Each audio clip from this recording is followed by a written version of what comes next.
Praise the Lord. The best wishes to you and your family members in the name of God. దేవుని నామమునకు మహిమ కలుగును గాక.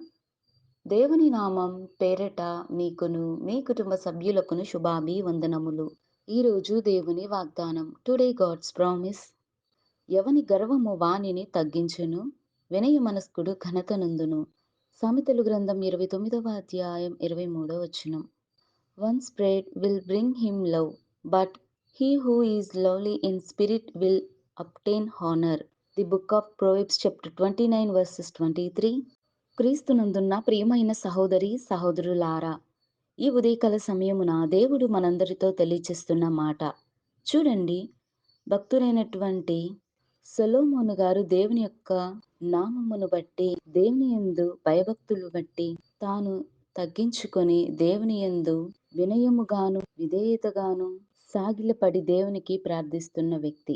అయితే చాలా మంది మనుషులు గర్విస్తారు. వారికి ఉన్నదాన్ని బట్టి గొప్పలకు పోయి గర్విష్ఠులుగా మాట్లాడతారు. కానీ ఇక్కడ దేవుడు ఏమంటున్నాడంటే, ఎవరి గర్వము వారిని తగ్గించును, వినయముతోను విధేయత కలిగిన వాడు ఘనత నొందుతాడని దేవుడు మాట్లాడుతున్నాడు. ఇక్కడ ప్రాముఖ్యమైన మాట ఏమిటి అంటే ఘనత. దేవుని యందు విశ్వాసముంచిన వాడు, దేవుని యందు నమ్మిక ఉంచిన వాడు ఘనత నందును అని దేవుడు సెలవిస్తున్నాడు. చూడండి ఎంత చక్కని మాట దేవుడు మనకు తెలియచేస్తున్నాడు. మనము దేవునిని కలిగి ఉన్న బిడ్డలంగాను మనము జీవించినప్పటికీ మన యొక్క జీవితాలను మనం సరిచేసుకోవాలి. మనల్ని మనమే తగ్గించుకోవాలి. దేవుని నామాన్ని మాత్రమే మనము ఘనపరచాలి. దేవుడు మనలను ప్రతి విషయంలో కూడా మనల్ని రక్షిస్తాడు. మనలను పోషించి గొప్ప ఉన్నత స్థానంలో కూడా దేవుడు నిలబెట్టగలడండి.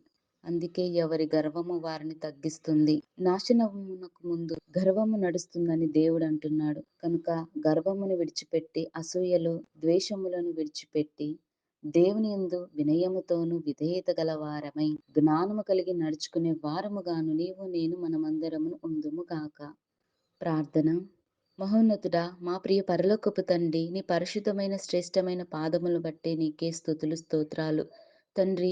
మరి యొక్క నూతన దినములోనికి మమ్మల్ని అందరినీ ప్రవేశింపచేసి గతించిన కాలమంతా నీ రెక్కల చాటున మమ్మల్ని అందరినీ భద్రపరిచి ఈ యొక్క నూతన దినములోని ప్రతి ఒక్క బిడ్డను మీరు దీవించండి, ఆశీర్వదించండి. వారు చేస్తున్న పనులన్నిటిని బట్టి నీవు వారిని అభివృద్ధి చేయండి ప్రవ్వా. ఇదిగో ఈ రోజున ఈ వాక్యం ద్వారా మాతో మాట్లాడు ప్రవ్వా. ఎవరి గర్వము వారిని తగ్గించును అని, వినయ మనస్కుడు ఘనత నొందుతాడని మాతో మాట్లాడారు. అందును బట్టి నీకే నా వందనాలు ప్రవ్వా.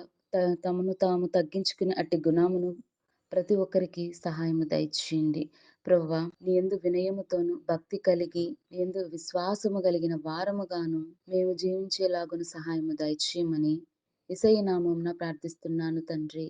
ఆమేన్.